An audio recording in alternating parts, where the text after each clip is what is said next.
everybody. Welcome back to the Palmer's Teaching Kitchen at the Shotland Family YMCA. Back in the kitchen again today. We're going to make another dish for you to share with your family and do something that's a little different, a little unique. I'm sure we've all heard of quiche before. Some of you have probably made quiche before, but for a lot of you may struggle with the beginning of it, which is the pie crust. So we're going to do a little trick for you today and show you a real easy tip on how to overcome that hurdle and make a great dish that's healthy and delicious for all your family. So real briefly we'll discuss the ingredients. Of course, it's a quiche, it's an egg pie, so it starts out with about 8 eggs is what I usually use. You can use a few less if you have a smaller pan. We've got a 9-inch pie pan today that we're going to use. So 8 eggs and about a cup of light or heavy cream is a great start to it. We've got fresh baby spinach for you. We've cooked up some crispy bacon to be part of this program, and then some fresh shredded Swiss cheese is the inner workings of this particular pie. The other things I have today to really add some zest and flavor to it is two of my favorites, the chalupa hot sauce, which is really fantastic flavor, and then Coleman's dry mustard. My guess is that many of you have a can of this in your pantry. You may not know what to do with it, but I find a lot of uses for it all over the kitchen, and this is just one more. So, what do? Oh, well, let's talk about the crust. So, this is the difference right here. Today we're going to use puff pastry sheets for the crust on this cake, this quiche. And the thing I like about puff pastry is that it's rich, and it's buttery, and it's flaky, and it does all the right things for a pie of any sort, except you don't have to make the dough, which is also a big win for you. So, if you prefer to make your own pie dough, then please feel free to substitute that into our recipe today. I know a lot of folks will go out into the freezer section of the store and purchase some pre-made pie shots. And those are okay, I think. They do okay, but I think they lack a lot of character and a lot of flavor. So as long as you're there at the freezer section, look the next step over and you'll find the puff pastry shells. There's 2 in a box. They're really fantastic to use and very simple. So that's what we're going to do today. First and foremost, we'll take our pan and we'll prep it. I just use a little bit of olive oil spray just to make it easier to remove from the pan when the time is right. Next, simply place your puff pastry sheet. Allow it to come to room temperature and it will unfold nice and easily for you. You take out the wax paper and you just tuck it right in there for now, okay? Now these corners seem difficult to work with, but I fold them under and just put them right back there, just like that. And just tuck it all the way in. So this stuff, as it's room temperature, is pretty pliable. You can move it around, you can adjust it in the pan, which is what we're doing now. We're going to make it fit. This is a pretty simple task for you. Again, family cooking is always a lot of fun, and this is definitely one thing for the youngsters to get involved with. There's no tools required, and it's a lot like finger painting in a way. So get those hands dirty, kids. Okay. Easy peasy, ready to go. We'll set that aside for the time being. Now we are going to prepare the remainder of our ingredients. We have this fresh baby spinach. There's a lot of folks who enjoy using frozen spinach, which is okay to use as well. I would advise you at that point to make sure you thaw that spinach out and drain it real good. Squeeze it out, get all that extra moisture out of there because you don't need that as an ingredient in your quiche. So I like using the fresh stuff. I have it in the house almost all the time. Now just give it a couple of quick chops. You can see there's about 2 cups of spinach here. Not a whole lot, but plenty to go around, that's for sure. Okay, so we'll put our spinach over here in a bowl for now. Okay, and then move on. We got our crispy bacon. The bacon is of your choice. If you want to do something that's a little bit more on the vegetarian side, I'll certainly omit it. But that's the fun thing about quiches is that pretty much anything goes as far as ingredients. This is about 1 package of bacon, typically about 12 ounces. The 12-ounce pack is what I usually buy to make a quiche. Really, you only need about 8 ounces, but if you could see the people around me right now, they've all enjoyed a little bacon this morning, so there's usually plenty to go around for everybody who wants to just have a little snack while you're cooking, okay? So, roughly chop the bacon up really easily. There's not much to that, and we'll just set that aside. The final main ingredient here is the cheese.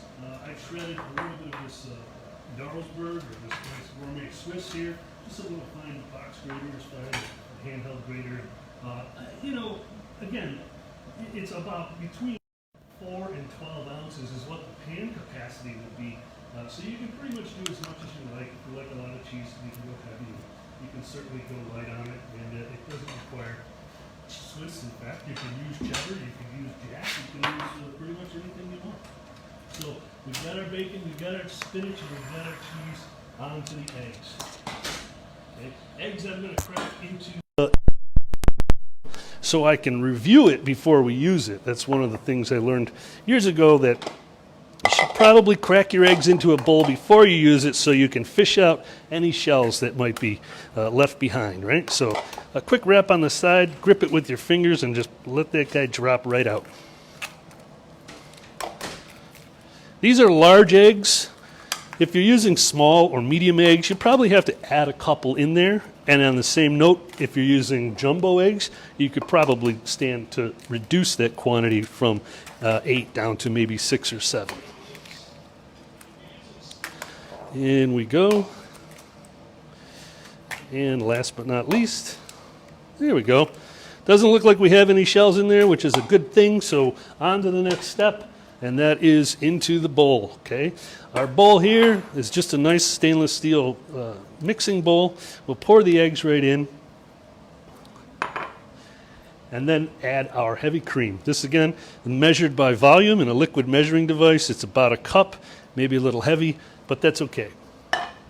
And then the last 2 ingredients I'd like to put in are my salt and pepper, so to speak, right? This pepper sauce, you like Frank's or Louisiana style or Tabasco, whatever you like, but the amount that goes in is really based on what your preference for heat is, okay? It's a lot like adding black pepper, but there's no little specks in there, and it's a slightly different flavor because of the garlic and the vinegar that's involved in making these particular sauces. So again, one of my favorites, and I highly recommend it. Last one is this mustard powder, sometimes referred to as mustard flour. Terrific ingredient for a lot of savory cooking. You can see it's just like yellow powder in there, and that's all there is. What else can you do with it? Gosh, you can bake with it. You can put it in your marinades for your meats. You can put it into vinaigrettes. It adds a great kick of flavor. I like to sometimes add it to mayonnaise or sour cream before I put it out as like a vegetable dip, which is real nice. I'm using a kind of a heavy teaspoon or a tablespoon, and I think that's really all I need. You can also use this to make your own mustard, believe it or not. Just hydrate it with a little water and a touch of white vinegar, and it's probably the best mustard you'll ever have, to be honest with you. So give that a consideration as well. All right, so once our ingredients are in the bowl and our pie shell is ready, we're all set with the interior of it, and then I pull out the immersion blender. This is the tool that I think people forget that they have in their cupboard. It's not really called for in a lot of situations, but in this particular situation, it does the greatest job. So I'm just going to put it in there, stir that around. You'll see it incorporate. The goal of using an immersion blender is to incorporate air into the egg and cream mixture. Now that does a couple of things. Not only does it mix it very evenly, but that air is going to allow our quiche to rise up and get real puffy in the oven, which is another bonus. If you have a stand mixer at home with a whip attachment, you can go ahead and use that. Or if you just want to do the old-fashioned way and scramble it in the bowl with your fork, that's also acceptable. But this is really the trick to getting that airy, puffy quiche delivered to the table. I'll usually do it for about 2 to 3 minutes. Anything more is only going to add a little bit more air, but it usually seems to work out just fine for me.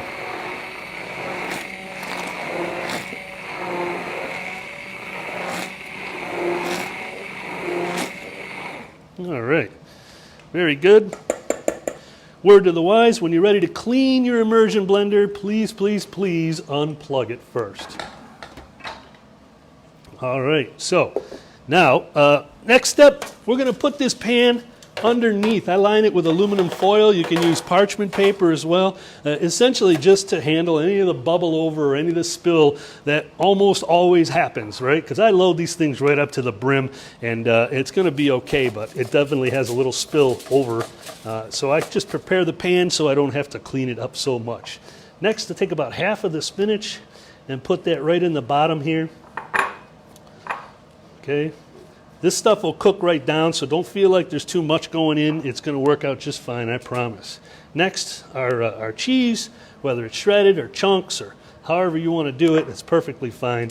And then a layer of bacon, in fact, all of the bacon for that matter. We're just going to spread that right around over the top, just like that. Okay, next we're going to finish up the spinach here.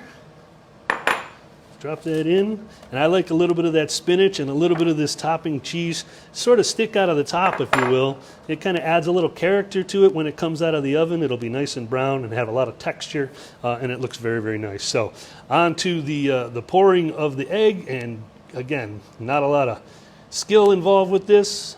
Just try to get it around, maybe circulate it a little bit. It's going to be just fine, and it'll usually settle itself. It goes to where it needs to go and fills in the gaps between the cheese and the spinach and the bacon.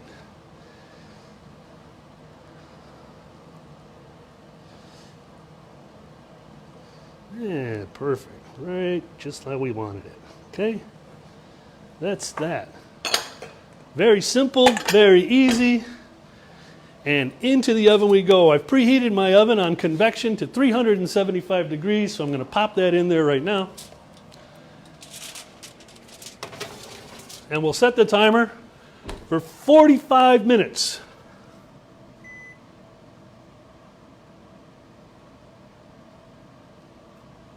All right, we're rocking and rolling. So while your quiche is baking, I move on to the accompaniment for this nice, lovely brinner, so to speak, a little breakfast for dinner, you get it. And we're going to just have a little fresh fruit with it. And I think that's always a nice compliment. So I've got some nice fresh washed blueberries and a beautiful cantaloupe right here. And I start my cantaloupe by taking off the top, taking off the bottom, and then standing it upright.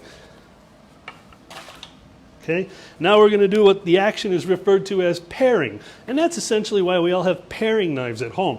You're supposed to use a paring knife to do oranges and lemons and small apples and things of that nature. But on these larger pieces of fruit, cantaloupes, honeydews, pineapples, etc., even papaya, a larger French knife or a chef knife usually works best for me. So I put it in right at the top and sort of just round it out all the way to the bottom there. And then just follow that line, if you will, all the way around the remainder of the melon. And that will pretty much take off all the skin and any of the green part that isn't quite so ripe. Okay, it's a nice, easy process. Again, if your children are trying this one, stay with them. Make sure that they don't hurt themselves or give them a smaller knife. Melons are pretty soft to begin with, so they don't require too much of a sharp blade to take care of it. So clean as I go, I'll take those out. I give it a quick flip around. I might have missed a couple spots. I think you probably will too.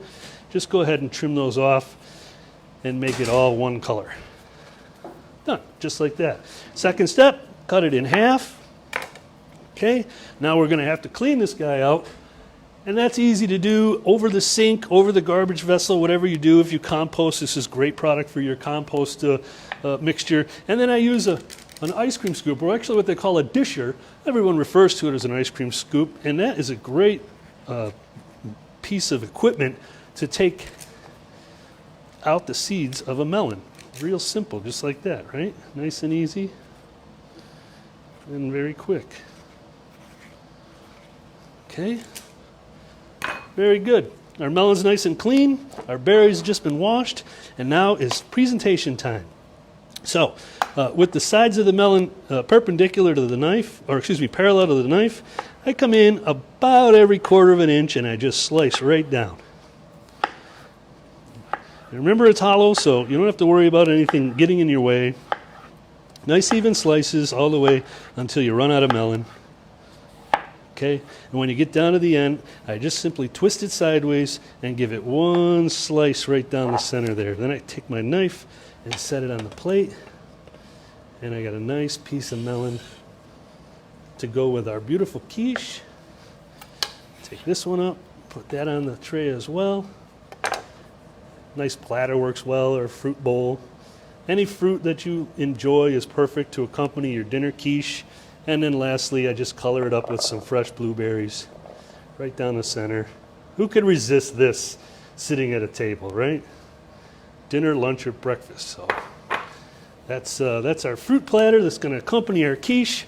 And judging by my watch, we're at 45 minutes already. Can you believe that? So back to the oven we go. We're going to pull it out. And lo and behold, our beautiful spinach bacon Swiss quiche is ready to serve. Okay? Service is quite simple. Just cut it like you would an ordinary pie. Start in the middle. I draw the slice towards me. Usually feeds about 6 or 7 people. Except my house, it feeds 3 or 4 of us because we all enjoy it so much. And then we'll scoop out a piece of this nice taste. It comes right out of the pan. And it's nice and puffy. Isn't that nice? Just a beautiful dish. A couple pieces of melon here. And then, of course, a few berries for color. And there you have it. A nice dinner quiche, a savory egg pie for you and your family to enjoy this week. The cost of this whole dinner is less than $10, so you can't beat the value. You certainly can't beat how easy it is to create. It's one of those things that takes 5 minutes to prepare and 45 minutes to bake. Comes out hot and fresh. So I hope you enjoyed the recipe. I hope you try it yourself. If you have any questions, certainly comment on our feed. And if you have suggestions that you would like us to try, then give us a comment as well. We'll be back again next week. We're going to do a lemony chicken pasta dish, and I think you're really going to enjoy it. So keep cooking, America. Stay safe, and we'll talk to you soon.